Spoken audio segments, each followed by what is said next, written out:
Yo yo yo, salut les terfeuses, salut les terfeurs, bienvenue pour un nouveau pronostic de Benoît Requin. Ok, place au pronostic du quintet du mercredi 20 mars. Direction Lisieux pour le prix Roger Ledoyen. 3 attelés, 2725 mètres, 16 partants, réunion 1, course 1, indice de confiance 3 sur 5 et rendement de distance de 25 mètres à partir du numéro 9. Et cette vidéo, je la tourne avant l'arrivée du quintet de ce mardi et je reviendrai dessus demain. Ok, c'est parti, on commence le pronostic et on commence avec le numéro 1, Éole du Prieuré, et on écoute l'entraîneur Cédric Théry. Éole du Prieuré a été castré et on en a profité pour le mettre au repos. Bon, là, il vient de faire une rentrée à Vire où il n'était pas prêt à jouer les premiers rôles. Et là, ça sera encore le cas. Il va rester ferré. Faudra le regarder courir. Par la suite, il aura une bonne saison à faire. Bon, en clair, on peut le rayer. C'est d'ailleurs ce que j'ai fait. Je l'ai rayé, ce numéro 1. On passe au numéro 2, Idol of Love. Et on écoute Emmanuel Varin. Idol of Love n'est pas une gauchère et a bien travaillé l'an dernier. Elle a donc eu un break durant l'hiver. Oh là, elle a fait une très bonne rentrée au Bousca, 6ème, tout près, battue de fort peu pour la 3ème place.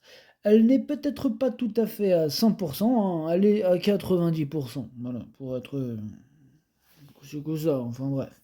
C'est une belle course pour elle, j'y compte beaucoup, d'autant elle n'a besoin de personne. Elle n'a besoin de personne, nous dit Emmanuel Varin. Alors, ce numéro 2 fait partie de mes préférés, j'y crois, je l'ai mis très haut, je l'ai mis à 2ème. On passe au numéro 3, Exode de Félière, et on écoute Jean-Paul Marmion. Exode de Félière, elle a dû se rapprocher un peu tôt là au Mont-Saint-Michel, mais elle a eu un bon comportement. Bon, il lui faut un déroulement limpide pour pleinement s'exprimer. Elle évolue en belle forme et elle s'améliore constamment. Ici, elle est bien placée, en tête. Bon, il y a quelques adversaires de qualité au départ, mais elle a sa place parmi les 5 premiers. Ouais, ce numéro 3, lui aussi je l'ai gardé, mais un petit peu plus loin. Lui, je l'ai mis 6ème.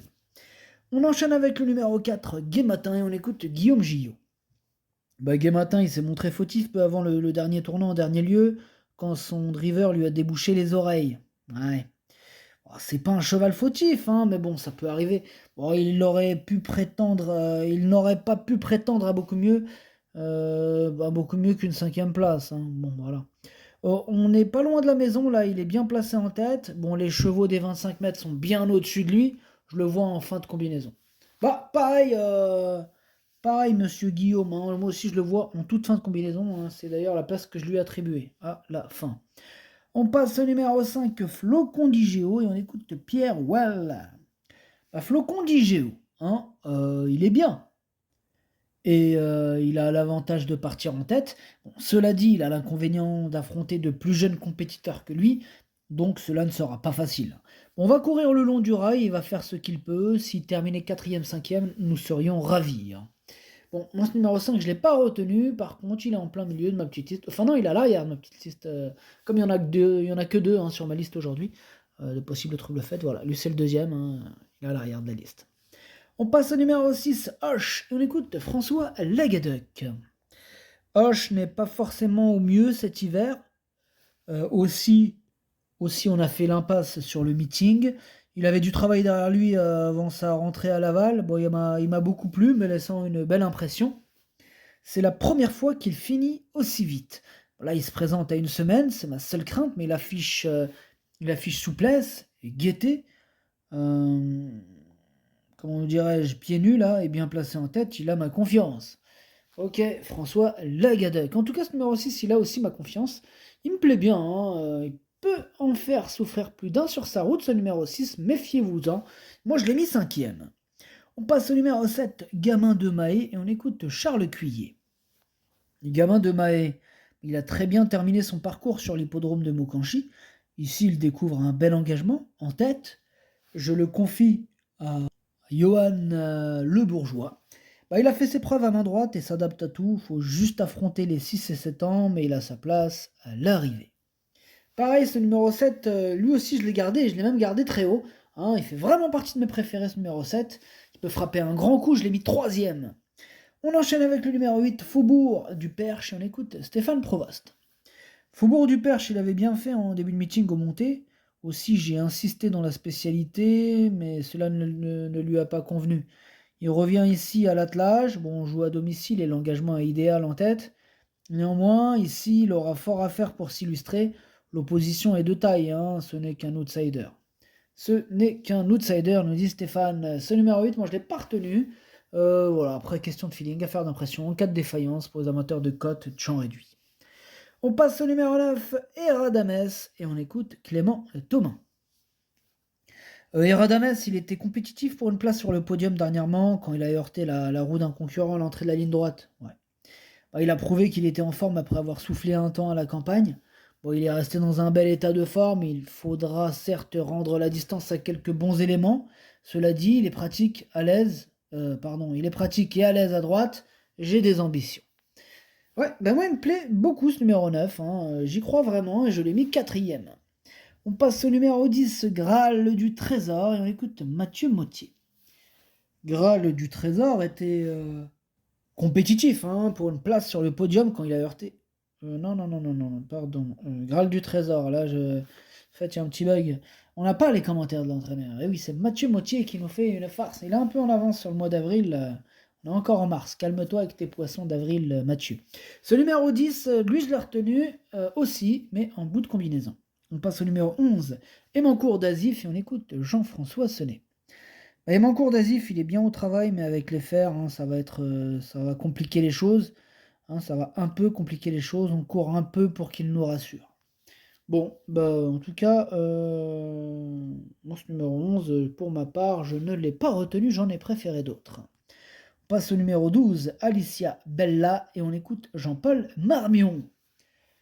Alicia Bella, eh bien, elle a correctement tenu sa partie à Cordemais lors de sa dernière sortie, alors qu'elle évoluait ferrée.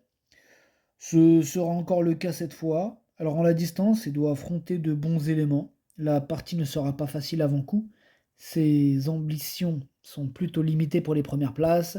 Elle essaiera d'accrocher une toute petite place.